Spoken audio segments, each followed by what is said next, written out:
afternoon and welcome to this evening panel on Asia's new normal. Many of you have asked me what this new normal is about. The new normal is about this huge endeavor by many actors in Asia to integrate Asia, to connect people, to connect businesses, to connect opportunities. Even as this happens, there are contests, there are conflicts, there are some tensions, there are some collateral damages, there are financial implications. And this particular panel will seek to engage with this new normal that we are witnessing in Asia. Let me first very quickly introduce the speakers this afternoon, a very eminent panel. To my left is Ambassador Leela Ponappa, who was the Deputy National Security Advisor of India and a career diplomat. To her left is Dr. Shashi Tharoor, one of India's most famous voices, and certainly he knows a bit about foreign policy as well. He's the chair of the External Affairs, he's the chair of the Standing Committee of the External Affairs Ministry in Parliament, and has been writing and speaking on these matters for a very long time. To his left is Mr. Shahidul Haque, the Foreign Secretary of Bangladesh, a country which is keenly engaged with many connectivity projects and seeks to change their own national destiny and economic prospects using many of the new infrastructure opportunities available to them. And to his left is Suhasini Haidar, one of India's finest diplomatic editors. She writes for The Hindu and is frequently visible on various international platforms which discuss geoeconomics and geopolitics. They are going to address three core questions around connectivity. First, how do we balance national sovereignty and the imperatives of economic integration? Second, how do you navigate the politics and economics of one project, which is the Belt and Road Initiative? But of course, I invite them all to go beyond the BRI and to look at some other initiatives as well. And finally, is there a golden median? Is there a formula where we can create sustainable investment, ethical investment, that is not going to burden the country that is going to be the recipient of some of these projects? So let me first invite them all to share their thoughts on this big question for, say, between 3 and 5 minutes. And then I will try and make it more lively by provoking them with taking positions that might be slightly uncomfortable for them. So Ambassador Ponappa, let me begin with you. The big question now. Big question, okay. I'm going to start with a few general observations. Well, for courtesies, let me thank ORF, IAS for, and the World Economic Forum for bringing me into this India Economic Summit. A great pleasure to discuss a subject which I believe has engaged many people in the past, continues to do so even now, and will in the future. I have a few general observations before I go to the specific question of balancing national sovereignty and what's called the imperative of economic integration. First, I'm not sure that this is a new normal. In fact, I do believe that it is an old normal with fresh dimensions, because history shows us that large-scale connectivity on a continental scale has existed in the past and is intrinsically linked to geopolitics. Witness the roads of the Mauryan Empire in our own neighborhood, 3rd century BC, the roads of the Roman Empire, 3rd century BC, the Mongolian Empire, the largest empire that history has ever known over the 12th to the 15th centuries, spanning Eurasia, from China all the way across to Central Europe. And just a few hundred years in the past, again in our own locality, the Grand Trunk Road, which continues to exist, built by Sher Shah Suri in the 16th century. So we're really talking about an old normal, fresh dimensions being everything that technology has brought up in terms of connectivity, the speed of transport, and so on. Now, within this, how do you balance national sovereignty and economic integration? These are terms that we hear bandied around. Some of them are treated as inevitable, but like democracy, nothing is inevitable. You've got to work at it. All interstate agreements involve a degree of voluntary compromise of sovereignty, given mutual obligations and commitments based on a common interest. This is the very foundation of diplomacy, based on the expectation and hopefully and ideally trust that both sides will not only jointly devise the rules of the game, but will also abide by them. And economic integration, as a subset of the larger degree of interstate engagement, does not come easily, since even within a country, however small, local and regional interests become active stakeholders. We're seeing this in India today with the whole debate on the GST and the variable rates and so on, but it happens in every country. Economic integration among states involves very long and arduous negotiations. Witness the 50 years that it took to put the WTO in place. This was the third pillar of the post-World War II international order. Security came in through the UN and the Security Council. The monetary institutions of the World Bank and the IMF were in position, but the WTO took 50 long years. And in larger countries, in continental countries, the variables are even more numerous and complicated. The challenges before the EU, the developments involving a host of regional PTAs, including the TPP and the RCEP, indicate that the very delicate equilibrium between a comfort level with the preservation of national security vis-à-vis economic integration is yet to be found and will always be questioned, whatever the nature of any government. This is an ongoing process. There is a continuum. And in a multilateral context, one other factor comes in, namely that domination or hegemony is not acceptable. And there is therefore wisdom in hastening at a sustainable pace, developing consensus both internally and externally through a building block approach, which can be perceived as benign, if not beneficial. Now, Asia has been doing this over the past few decades on a building block basis, and India's own learning curve on this. Do we have time for that, or should I come back to that? I'll come back to Okay. And Europe's experience shows that when the ground is not fully prepared, when the agenda moves faster than the comfort level, the best of plans can backfire, and sovereignty issues become the driving imperative. Thank you, ma'am. Foreign Secretary Haque, Bangladesh is in the midst of many connectivity projects, India's, China's, and some of the other regional initiatives. How do you respond to this dimension of sovereignty versus economic growth? Thank you very much. I think as a state, like any other country, we also try and balance between national sovereignty and economic integration, and it's not something new. But in the process, we realize that the concept and the practice of national sovereignty has gone through fundamental changes. Now we see that the way it was initially conceived, that a state will exercise its sovereign rights on many things, we don't see that anymore, because economic issues sometimes also dictate as to how much sovereignty you would exercise and how much you let it go. For that matter, Ambassador has already mentioned about the trade issues. On the trade, the states have very limited sovereignty, if I'm allowed to use the word, and in many other issues. But the fundamental struggle between sovereignty versus economic interest, not only in the international arena, but also within the country, how much you will allow your citizens to enjoy economic freedom or political freedom versus the sovereignty and control of the state, continues to remain a vital issue. In case of Bangladesh, I think quite early in our days, we realized that sovereignty is important.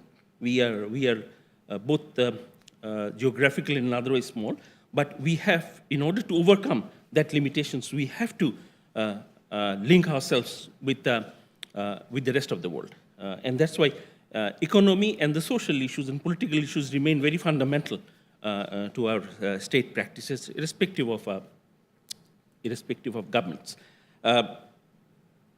And one of the issues that we attach huge priority is how do we overcome our limitations? It is not by holding on to so-called sovereignty through a control mechanism, but rather opening up. And that's why we have opened up much earlier than many of the countries in South Asia. And we see that it brought benefit for our people. So the government, the current government of Awami League run by the Prime Minister Sheikh Hasina, then we cannot be isolated in the name of sovereignty. We cannot remain kind of linkless in the current situations. We have to go beyond by linking ourselves with our neighbors far and beyond. And that's what we think would eventually bring benefit to us. So we look at sovereignty and integration rather in a different angle than As complementary. So if you as- grow not, as you, not as only you, not only as complementary. I think there are times when we have to put the sovereignty issue, control issues, little back in the seat and bring in the economic integration front. okay. So economy first, let's grow. Exactly. And of course, as you grow bigger, you're likely to have greater resources to manage sovereignty itself. Shashi, your take on this. Well, I think both Ambassador Ponappa and Foreign Secretary Haque have very clearly enunciated the principles that matter, and I can only happily endorse all of them. I would point to, however, some of the bad news around. I mean, there's no question that, as the World Bank put it, we in South Asia are the world's least integrated region, the least integrated region in every conceivable sense. In fact, if you look at trade, since trade was mentioned, the ASEAN countries, their trade amongst each other, the countries of ASEAN, is 25% of their total global trade. Whereas the South Asian countries and SAARC, our trade amongst each other is only 5% of our total global trade. So we are simply not integrated economically. We're not trading with each other enough. Now, there have been some fitful steps in various directions. There are a handful of free trade agreements as the SAFTA, which came out of SAARC, but which is honored in the breach by most countries. There's been a free trade agreement that was invented not too long ago amongst the South Asian countries, amongst BIMSTEC countries, where all this is actually promoted trade is difficult to effectively pinpoint. So what is clearly missing here is the political will to promote more integration. And we ran into a very interesting example of the challenges facing politicians when the BBIN sub-region, Bangladesh, Bhutan, India, and Nepal, signed in 2015 a motor vehicles agreement. And Bangladesh and India and Nepal decided to go ahead and implement it. Essentially would have permitted free passage of vehicles, including trucks, from each of these countries into the others. Suddenly in Bhutan, in the fledgling democracy which is opening up its space, this became a hot-button political issue. As on the one hand, Bhutanese truckers said that these trucks coming in from India and Bangladesh and Nepal are going to swamp our roads and deprive us of business and throw Bhutanese truck drivers into unemployment. And then you also had the ecologists and the environmentalists saying, can you imagine all these vehicles coming in and spoiling our environment by chugging their diesel fumes into our air? And suddenly, this becomes a debate in the Bhutanese parliament, and the Bhutanese parliament votes against ratifying this agreement. I was in Bhutan briefly while some of this excitement was going on. And at some level, as a politician, I couldn't help sympathizing with the Bhutanese politicians' vote on this, because essentially, politicians in democracies can't afford to think of the bigger picture at the expense of their immediate political reality. And this is something I think we all have to very honestly face up to for ourselves. In a small democracy like Bhutan, people just beginning to be conscious of their rights, this agreement alone could have potentially resulted in a backlash against the government, could perhaps even have brought down the government. Who are we to sit in a country like India or even Bangladesh, is also a pretty large country in terms of population, and say, you know, we must take the larger picture and look in terms of collective integration when size becomes a factor. And when it comes to size, look at us. You sit around the table in South Asia with the other members of SAARC, we can't help the fact that we account for 70% of the population and 80% of the GDP of all the SAARC countries put together. So inevitably, even if we speak in whispers, our voice, our elbows, our waistline are going to drown out everybody else's. And this becomes, again, a real challenge in promoting integration. There is, in a sense, with ASEAN, a slightly simpler thing in that no one economy in ASEAN is that much larger than any of the others. Whereas here in South Asia, we have a giant and a number of countries, some medium-sized, some small, and finding a formula for coexistence is therefore a challenge. I'm not here just to pour, to rain water on this parade, because I actually agree with the principles enunciated by both the speakers on either side of me, but rather to the point to the fact, A, that we haven't really got as far as we claim we have, generally speaking, and secondly, there are good reasons why it's not going to be easy for us to get that far. Now, the final point I wanted to make is about the plethora of institutions in our sub-region and our region. I mentioned BBIN. I mentioned SARC. There's BIMSTEC, which is, as you know, now 20 years old, and which some have seen, especially last year, when the SARC summit collapsed in the welter of recrimination over Pakistani-supported terrorist activities. There was a brief thought that BIMSTEC might be an alternative to SARC, because it was SARC minus Pakistan and unfortunately minus Maldives as well, and plus Thailand and Sri Lanka, Thailand and Myanmar, right? So that essentially you have SARC plus and minus at least one of the countries that was preventing agreement consensually on many issues. Now, when that kind of thing came up, there should have been then a flurry of BIMSTEC-related activity. Has there been? If there has, I haven't noticed it. I don't know if the serving diplomat to my left or the former diplomat to my right will have more knowledge of this. But if you are a diligent reader of the newspapers, as Suhasini is a writer for the newspapers, I think you will have to admit that after BIMSTEC was brought to Goa and paraded for a certain political effect, that we've never heard about it since. So, coming right back to the and there's one more group which I forgot, the South, what is it called? The South Asian Sub-Regional Economic Cooperation, or SASEC, which is a program of the ADB, and which includes, again, the BBIN countries, plus Sri Lanka and Maldives. So we've got quite a smorgasbord of options. To my mind, that is itself a deficiency. On the one hand, it shows how polyvalent we are. We can join all of them. But on the other hand, it also shows that there isn't anymore one entity, as SARC briefly had promised to be, in which we can devote a certain amount of energy and political commitment to actually using it as a vehicle for economic regional integration. Suhasini, your take. I'd like to, if possible, because the specifics have already been dealt with when it comes to looking at sovereignty versus looking at economics. The truth is, in today's world, and I don't just mean roads and highways or ports, I mean the entire lot, which means cyber connectivity, broadband connectivity.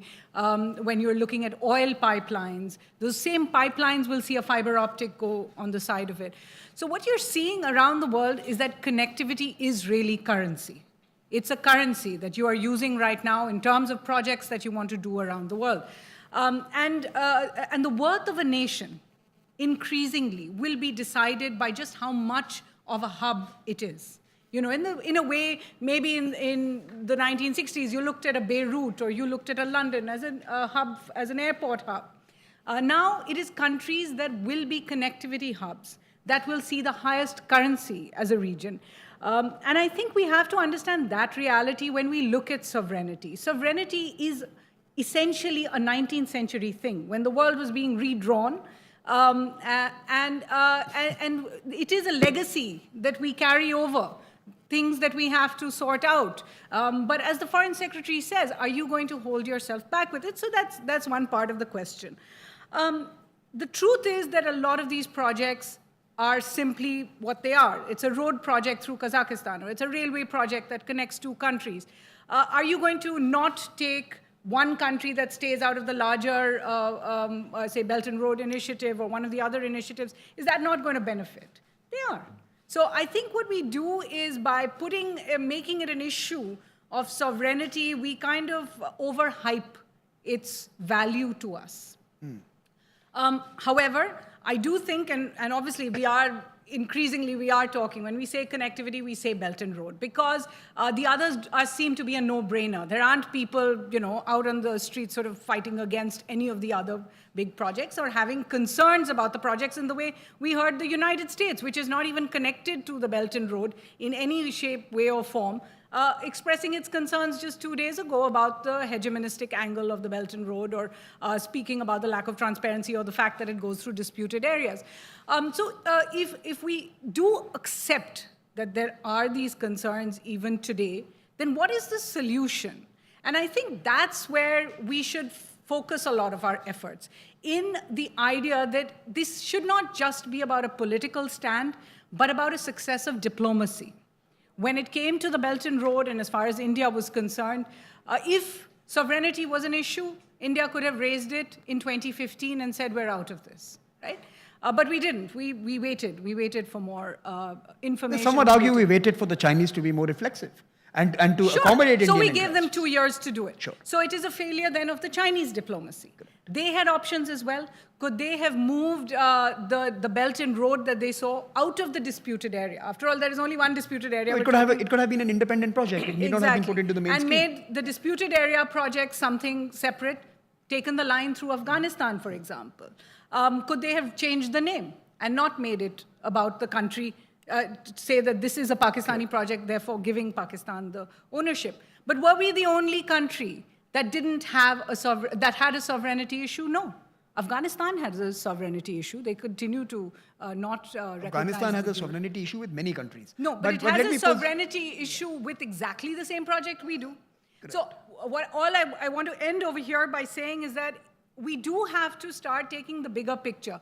If there are issues, there are solutions. And unless we are able to see a thrust on diplomacy, rather than make it just about sovereignty versus economics, we are just going to keep going around in the same cycle, wasting a lot of our money on competing and wasting a lot of our money in duplicating what the other is doing. Okay, so I think this is a good time to pose questions to all of you. Let me start with Suhasini, because I think she's touched on two important aspects. One is, in a sense, you implied that even countries who are not connected are now passing judgments or commenting on the Belt and Road scheme.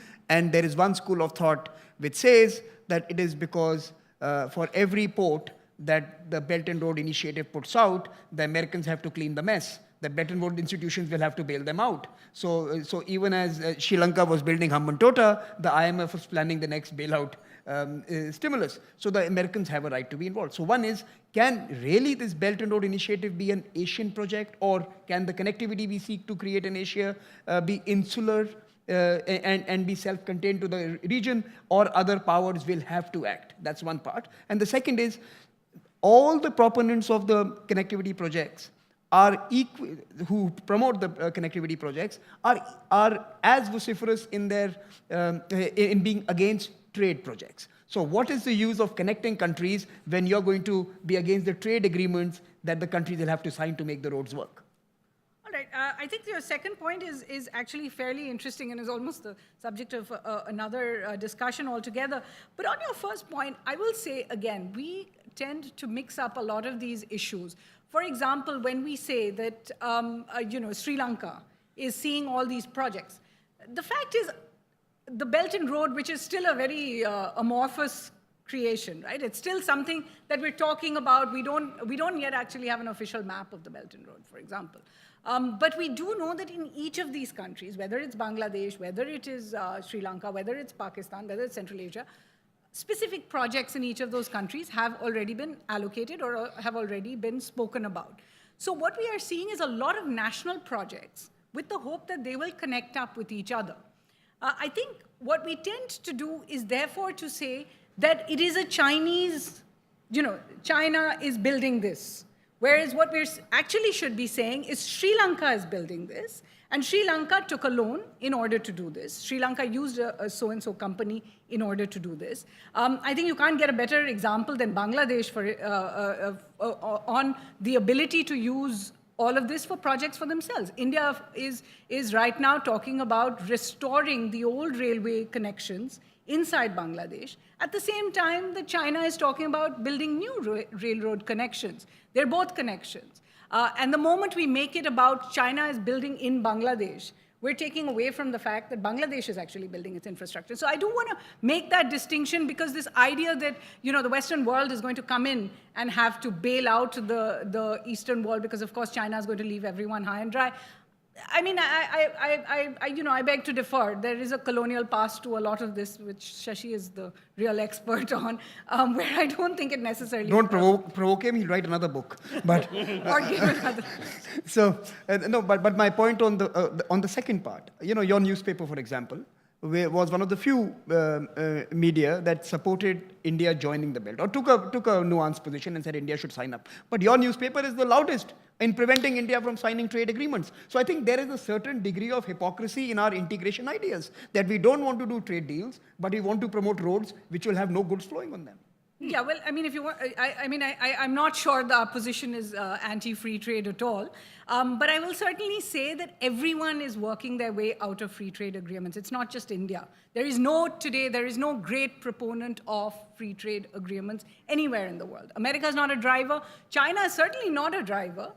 It is a beneficiary of many of the free trade agreements that we are either walking away from or America is walking away from. But they are not proponents of it either. If there could be free trade agreements in services, we'd be in favor of it. That's exactly. I mean, India's There are position no free against trade.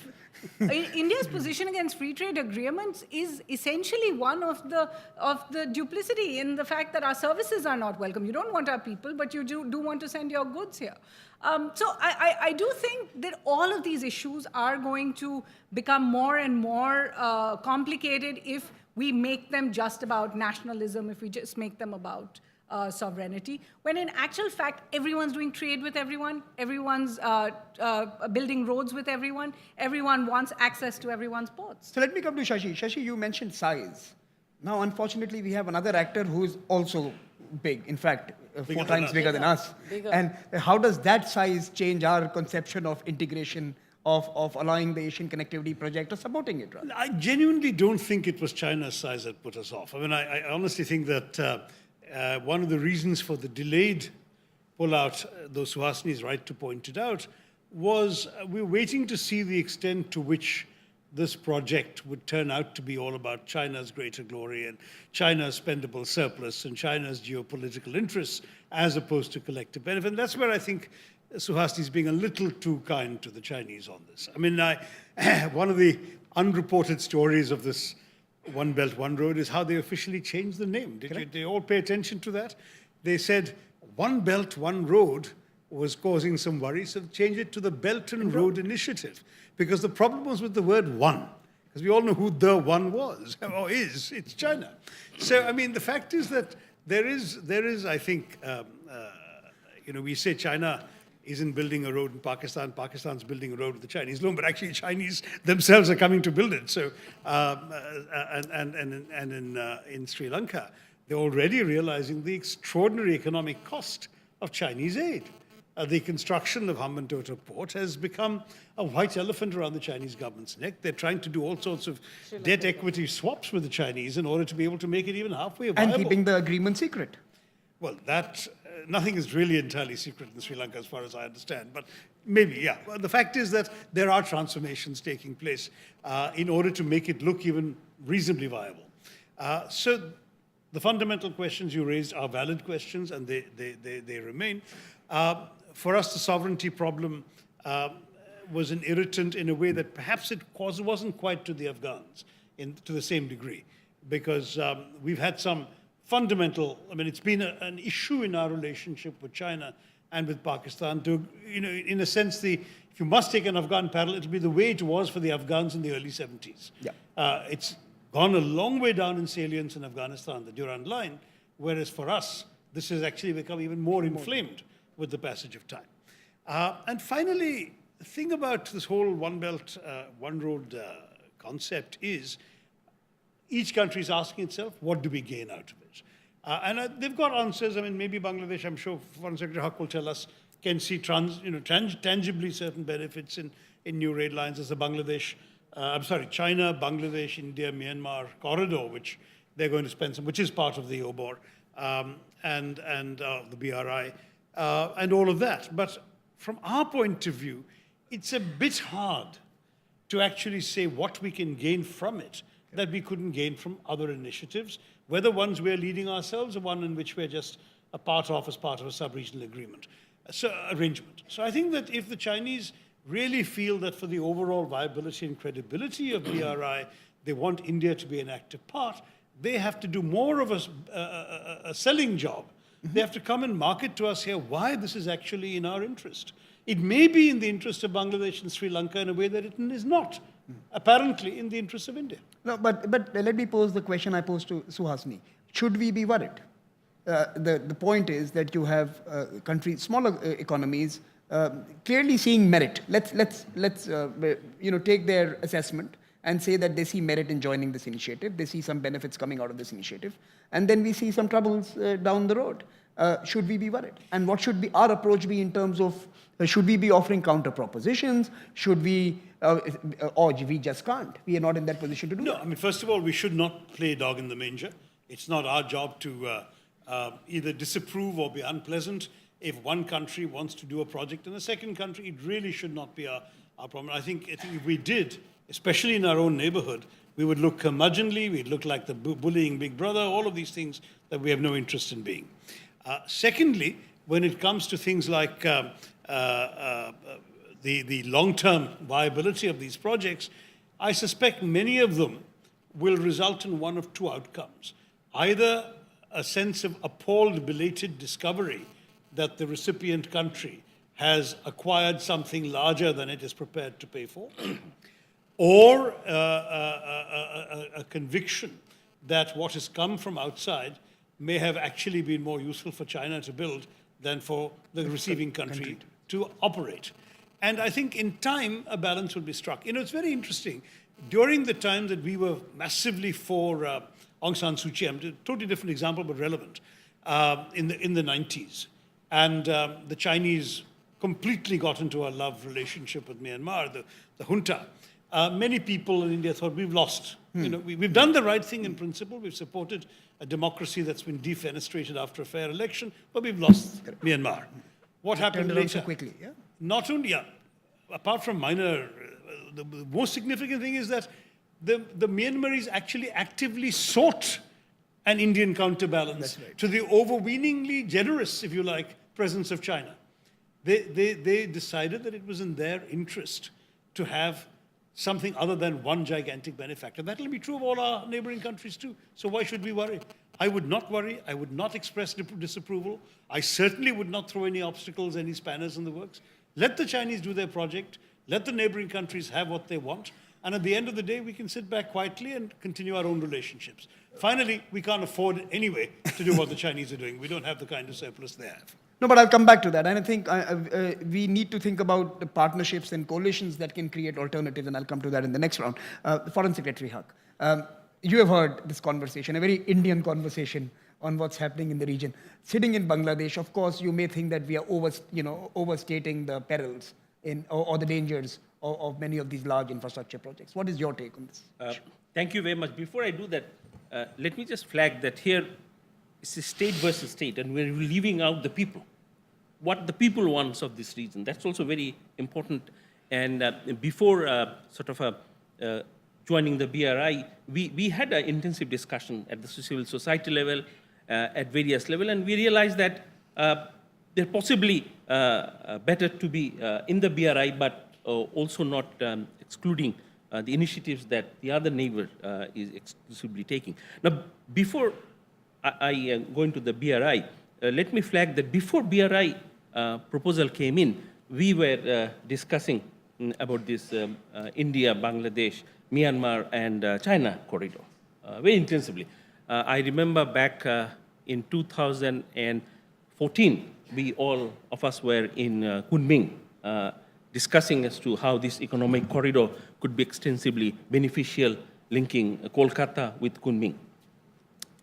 And we were very optimistic, and we thought this is a big opportunity for us to address some of our limitation in terms of our small geographical disposition, and also connect some of the economic hubs on the way. But the corridor would run through more of Bangladesh territory than of any other country. Yes, but it would actually link Kolkata with Kunming. But So that's much more important. Stretch of Absolutely, sir. And then we had long discussions. We're still discussing. The last meeting was in Kolkata. So we were, at one stage, we were also disappointed. I'll be very frank, that, spending so much of our resources and time and energy and having the rationale in place, we couldn't do it. So naturally, we had to look for alternatives.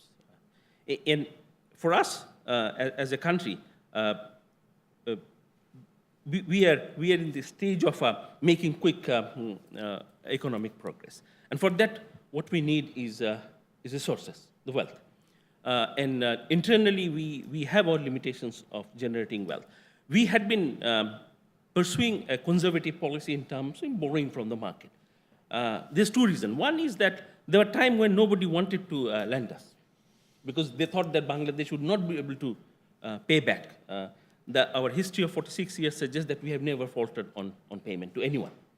And now that the confidence is coming back, and since Bangladesh is growing, we were looking outside for bringing in extra resources to do a quick upgradation of our infrastructure, not only road, but also railway and others. And in that, we have a very good collaboration with India.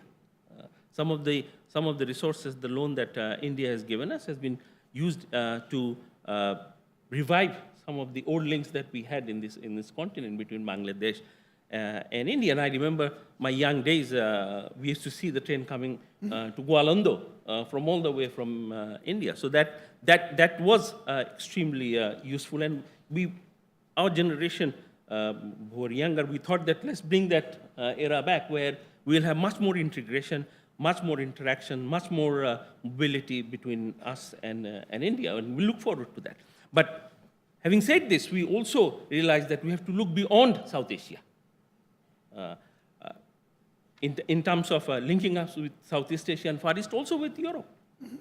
And this possibility, because there's already, where India is also a partner, East-West corridor. Mm-hmm. And we had a discussion both with Thailand and with the Indian Foreign Secretaries that if we are allowed to hook into that East-West corridor, then we are virtually Bangladesh linked with Southeast Asia, Far East, even up to Vietnam and Laos and other places. So that will open up a different avenues for our own activities, and it will be also a different Bangladesh, which can deny its geographical disposition. And in the whole process, we have always been guided by the people's desire to link up. These infrastructures are not only for mobility of goods and services, it's also mobility of people. Yeah. This is one thing with which we had a long debate in Kunming. He said, I distinctly remember saying to the Chinese that once we have the road, what you want to do with the road? Exactly. Correct. And they said, trucks will move, buses will move. I said, but people will also move. What you do with it? Because they have a very conservative approach towards mobility of people. And I said, that we have to bring into our agreement. So eventually, we agreed, or also with our Indian colleagues, that it will be people-to-people contact. It will not be mobility, it will not be migration, it's a people-to-people contact. But what is that? It is basically freeing up the frontiers for people's mobility. And that will add huge wealth to not only South Asia, globally. And this morning we were listening, sitting here, about the leadership. In the absence of all these geopolitical changes that's happening, what role South Asia could play together in the global arena? I think we have huge potential to do that, but before that we have to settle what we want. We want control, or we want opening up. Thank you. I think that's an important point. I think economic integration efforts will eventually hit a political wall. So I think that political consensus amongst various actors is extremely important. Can projects like BRI, India's own Asia-Africa Growth Corridor and others, are we investing enough in the political dimension to it? Well, I think political will obviously has to drive the whole lot. And here I would like to comment on the issue of FTAs. FTAs do work. And I say this because as a practitioner, all the countries that we've been talking about, whether it is the rail links into Bangladesh, in times of disaster, in times of normal travel, whether it is the road into Myanmar that was inaugurated in 2001. This was the road on which General Slim withdrew in the 1940s. And it was the first external link of Northeast India with Southeast Asia. Whether it was the flight that was inaugurated between Bangkok and Bodh Gaya, and which flew full from the very first day. Our visa applications at Thailand, I was ambassador to Thailand at that time, went in exactly in proportion to the number of seats. So given the political will, yes, there can be opening up. Will there be glitches? There will always be glitches. Typically an FTA takes about 2 years to really kick in, because the structure the information about how it is to be handled has to permeate down to that last customs officer. The paperwork has to be done. The documentation has to be prepared. With Sri Lanka, this was when Mr. Vajpayee was the Prime Minister.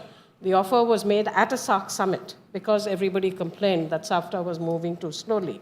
And Mr. Vajpayee said, anybody who wants to negotiate bilaterally is welcome to India. Within a month, President Chandrika had her negotiating team in India, led by Lal Jayawardene.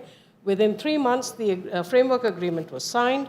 1 year negotiating 6,000 tariff lines, and thereafter the agreement was operationalized in March 2000. Within 2 years, Sri Lanka's exports to India had doubled. Now, given the asymmetries, obviously India's exports also increased, but the objective was served of diversifying Sri Lanka's production, manufacturing, and industrial base. FTAs do work. ASEAN has been a little slow. They sort of took 10 years to agree to cooperate economically after they were established, and there have been issues as well. I think all free trade agreements have issues, but that does not mean that they are to be dumped. I know it's fashionable to say that right now countries are sort of pulling back, but international trade, I think, is approximately 60% on the basis of preferential trading agreements.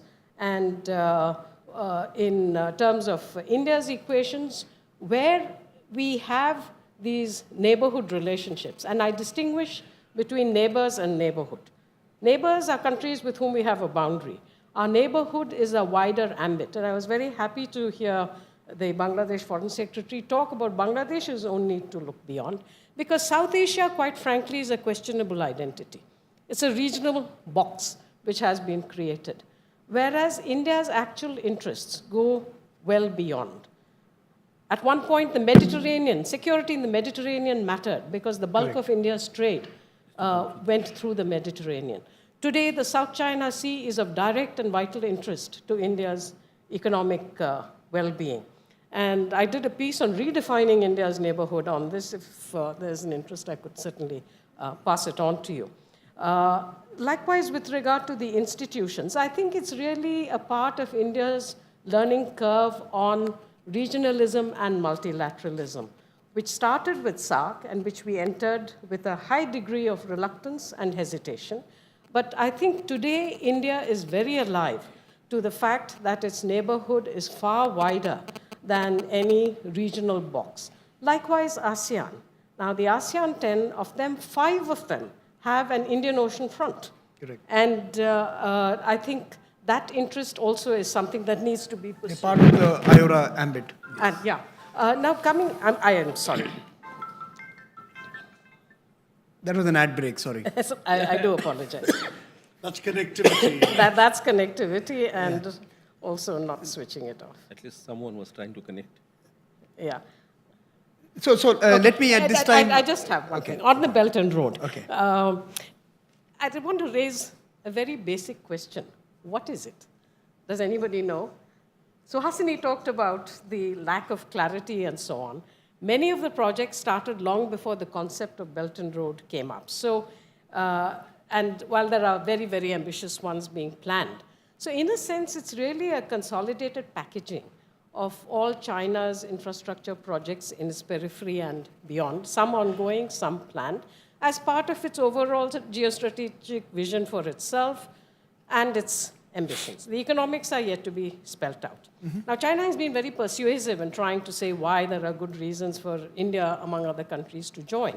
The questions are what are the terms of the financing?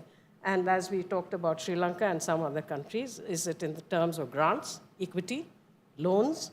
How sustainable is the debt that would be incurred? Again, Sri Lanka and Hambantota come to mind, given the problems that many other participants have also experienced. And what are the macroeconomics in the context of the Chinese economy itself, given their recent decline in outward investment, China's overall and short-term external debt, its import requirements, and the liquidity of its reserves.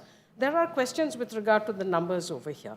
Also, how does China intend to synchronize its statements as a responsible power? It has offered mediation in some cases, with its behavior on the ground involving the unilateral alteration of the status quo. Again, a very basic diplomatic principle, and the violation of its commitments. Will it play by the rules, or will it keep shifting goalposts? So there's clearly a lack of sensitivity and respect, and certainly with regard to India's core concerns on territorial integrity and sovereignty. I would question Suhasini's point that it's a 19th century concept. Net, ultimately, it's like the whole debate on soft power. It's a legacy from them. It's Joseph Nye wrote an article on soft power. Everybody talks about soft power about being the thrust of diplomacy.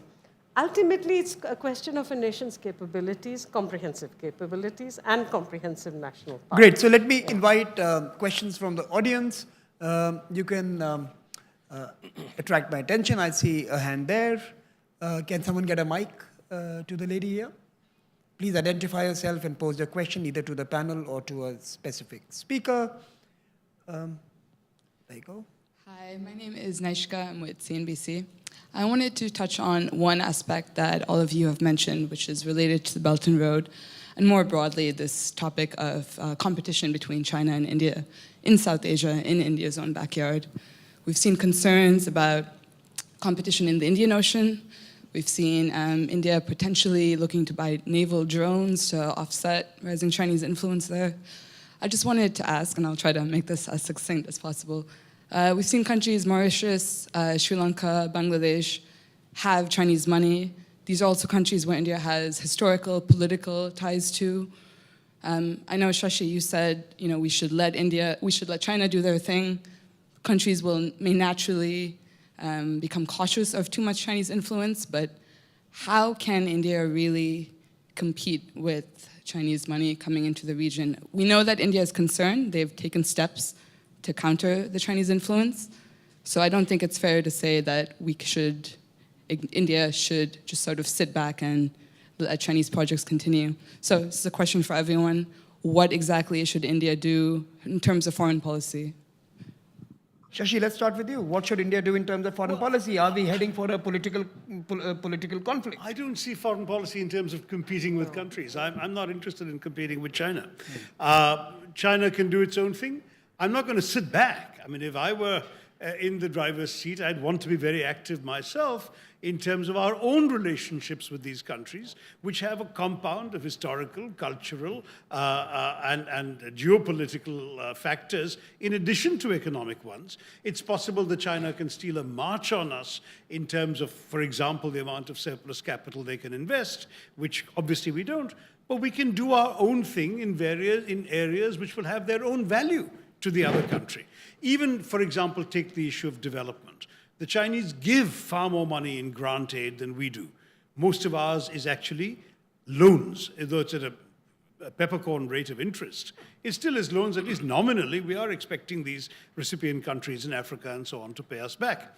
But nonetheless, it doesn't mean that we should stop development because the Chinese can give so much more.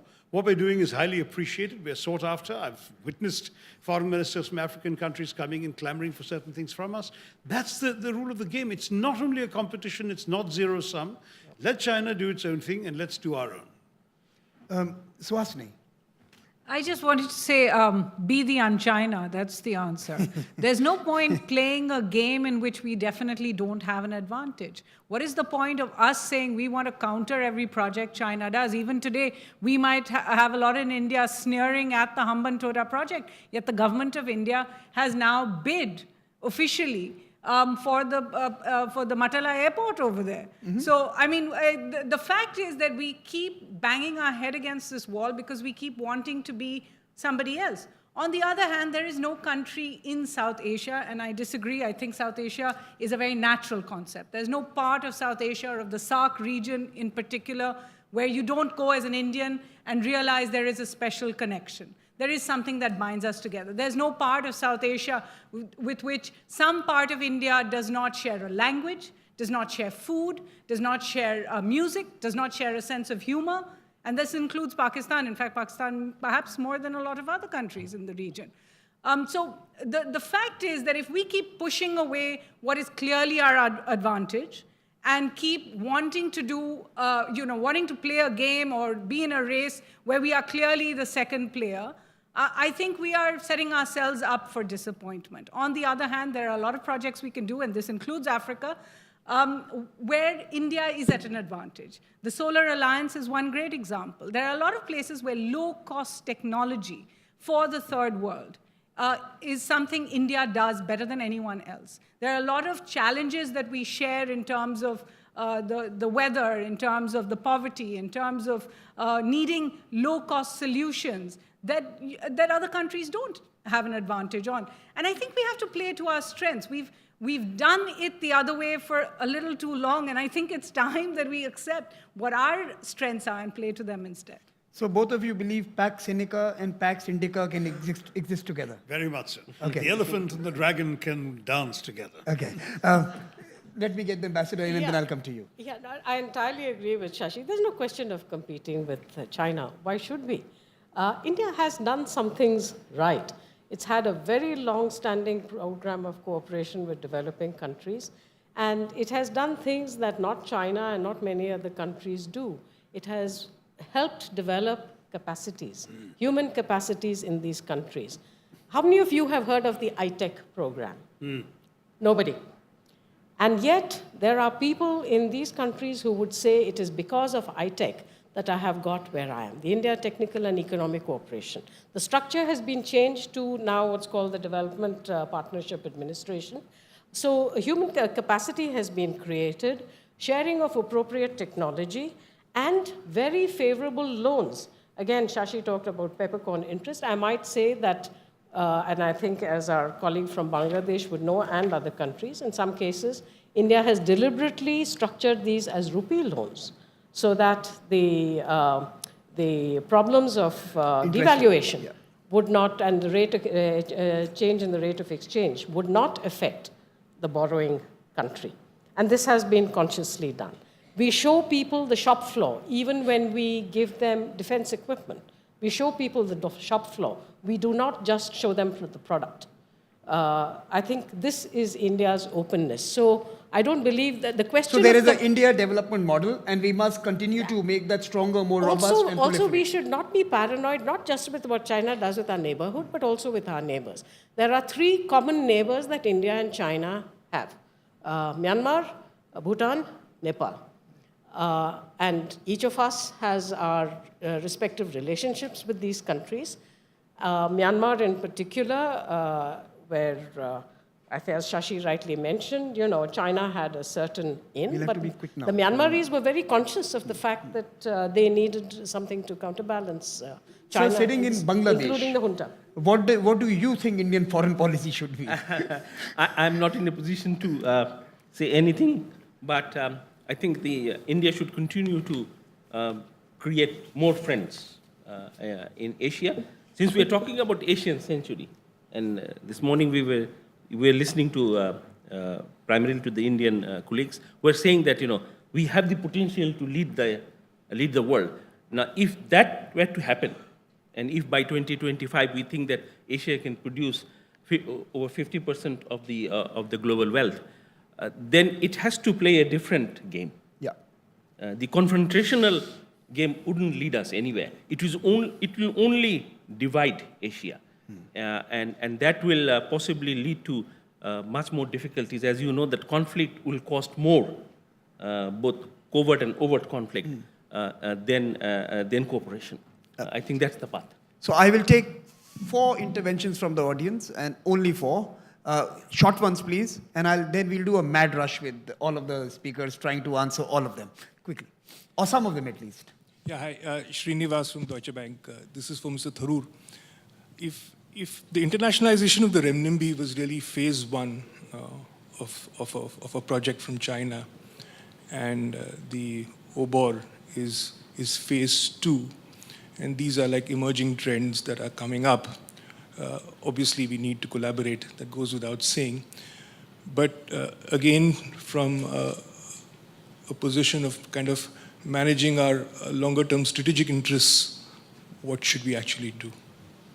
We have 2 questions on that from that column there, and we'll come to you after that. Dietrich Reitz from Germany, from Berlin, South Asia researcher.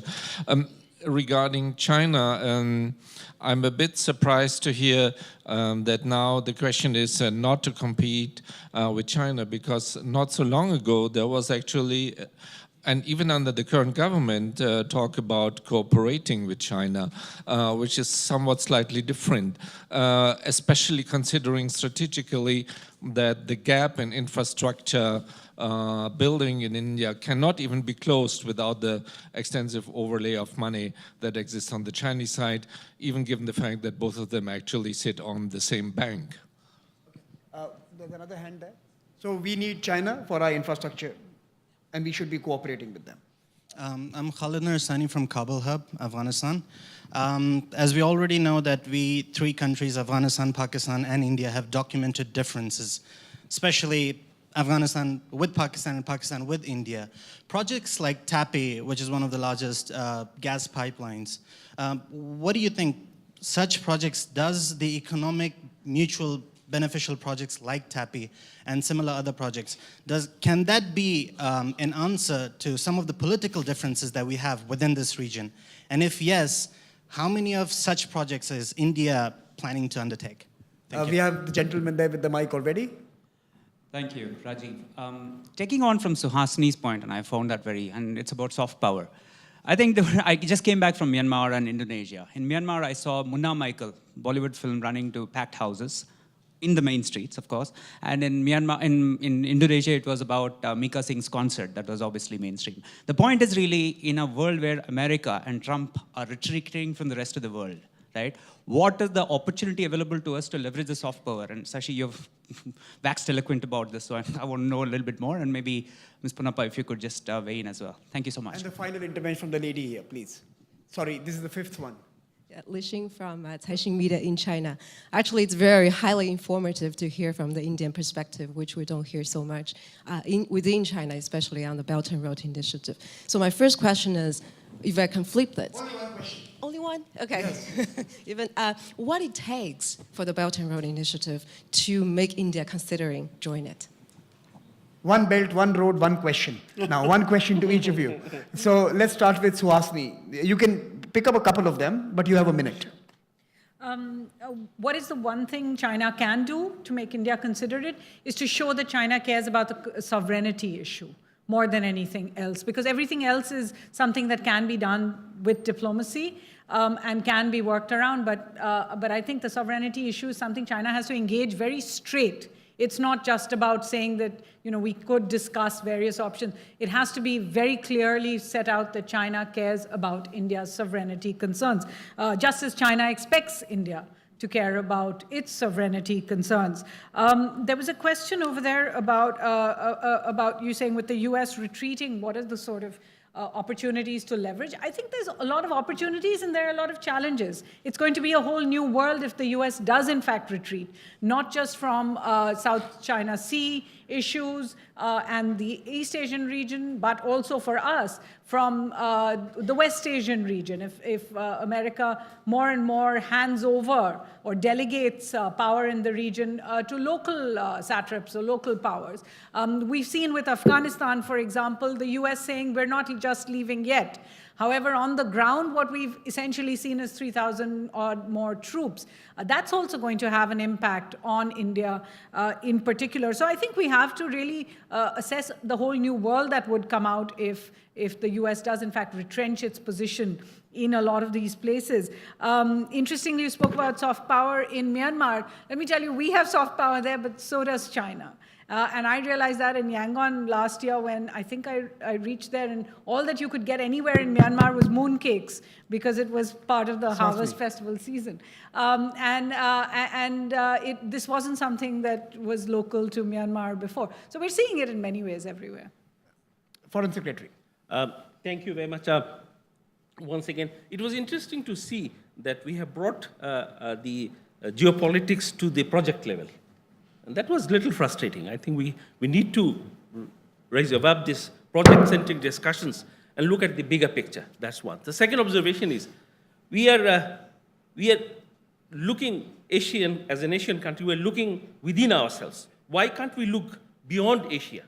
If we are thinking of leadership, we have to think about beyond Asia. And if you can do that, and if you can do that together, then you will see that some of the issues that is coming out as a strong sovereignty issue will disappear. I was thinking, and Mr. Shashi Tharoor would be better placed to answer, is that how this continent looked, say in 1800, 1700, where everybody thought that if you want to be rich, if you want to make wealth, come over to this continent. And did we had a similar geopolitical concern between countries, or it was a different era? But look what happened to us after that, because we did not have concerns. If that was something ideal, we might used to replicate part of it. But I think as Bangladesh, we would like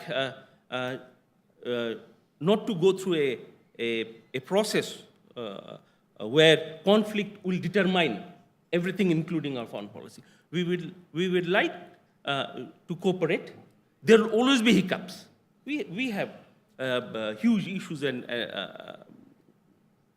between our neighbors and neighborhoods. Recently, Myanmar has pushed 1 million of Rohingya, their own nationals, onto our soil. We are still struggling with. We haven't gone into a fight with them, despite provocations. We are trying to resolve it peacefully. Even within our own country, people think this is a stupid way of exercising foreign policy. In fact, people are saying it's an absolute failure in the foreign policy arena that a neighboring country pushed 1 million people in 1 month over 41 kilometer corridor, and we could do nothing. And the Prime Minister thinks that that is something we will solve through a peaceful manner. So diplomacy and absolutely, conversations through a peaceful are manner. So Europe was almost in a war footing. We have crossed the red light is flashing. One issue and an example. When Europe almost were in the war footing, when they had 1 million people, they mobilized, like Hungary, Poland mobilized military to stop people coming in. We haven't done it. So there are ways to resolve it. Not that it will always go in our favor, but we are against conflict. Thank you. Thank you. Okay, a few bullet points. No bullet points, 1 minute, because I'm 2 minutes up. Yeah, the hall needs to be vacated. Okay. 18th century, there was a certain template. I think India took on too much debt after that, which is why colonialism happened. Of course, we should cooperate. There's no question about that. And I think the core question that I think the organizers had wanted addressed was, would we contest or cooperate? I think there's going to be a bit of both. But as long as there is sensitivity to red lines, to core interests, they need not clash. Soft power, there are huge opportunities for India. I cannot overstate how wide the field is. But you've got to have the resources, the people, the imagination, and the creativity in order to put these in place. But soft power alone is not going to get you there. What would make India join BRI? I think Suhasini has already answered the question. The reason we didn't go was because of neglect of India's sovereignty issues, and I think that could be taken care of. The US is already in retreat. Many countries, at least at the track 2 level in Southeast Asia, have written off the US as a dependable partner, and the real question is, how do they dance with China? To the question from our Afghan friend about mega projects, I go back to my earlier point about building blocks. You've got to have that local consensus. You've got to have the willingness. And that's true also of the Iran-Pakistan-India pipeline. A question that gets raised is, how will you ensure security in Balochistan? What will it take to do it? Now, hopefully, these are things that can be addressed. And we'll address that in the next World Economic Forum. After 39 years in government, I would have to say that every problem does not have a solution. But you have to work at it. I'll try to be brief with 3 questions on China, one on a mega project from Afghanistan to India, one on soft power, sort of a sentence each. I think China's strategic vision clearly is to establish itself as a superpower. And we're going to have to contend with that, learn to live with it. We certainly have no interest in trying to thwart it because we can't in any case. On the question of No, but let's be realistic on the question of cooperation versus competition. Competition is irrelevant as far as cooperation is concerned. I have actually had the unfashionable view that we should be cooperating on many more areas than we have done. For example, we have exactly the same interests in keeping open the sea lanes of communication from East Africa and the Gulf past us towards China. Why shouldn't we have had joint patrols against anti-piracy patrols? Why didn't we work together on navigating those oceans? We don't. We don't, and in fact, it's silly that we don't. There are areas for cooperation at a level of detail that we should be exploring. In the meantime, not getting into competition is better than nothing else. To our Afghan friend, let's be very honest and say that as far as this TAPI is concerned, it'll run through Pakistan, and that requires us to be able to trust that Pakistan will not turn off the tap whenever it suits them, or that they can control the terrorists who want to interrupt the pipeline when it suits them. So for us, it's far too big an investment to make in the absence of trust. There has to be a better relationship before we can really be enthusiastic about supporting something like that. And you must also know that history does not show that economics can trump geopolitical considerations. France and Germany had excellent economic relations before the First World War. Nothing has changed. It actually ties into the soft power question as well. You mentioned opportunities in Myanmar and so on. In China, Dangal and Three Idiots have been the two biggest hit films of the last 2 years. And the fact is that that's also the period that has witnessed the greatest increase in hostility, or at least rhetorical hostility between India and China. So soft power, economics, all these are good, they're important. They thrive best when there is a basic situation of normality and an increase in trust. When trust is down, situations aren't normal, none of those things will trump geopolitics. Great. I think that's a good note to end this conversation on. Trust is the word that Asia needs to build its infrastructure, to create trading and economic opportunities. Please join me in thanking the panel for their vigorous remarks on this very important issue. Thank you very much.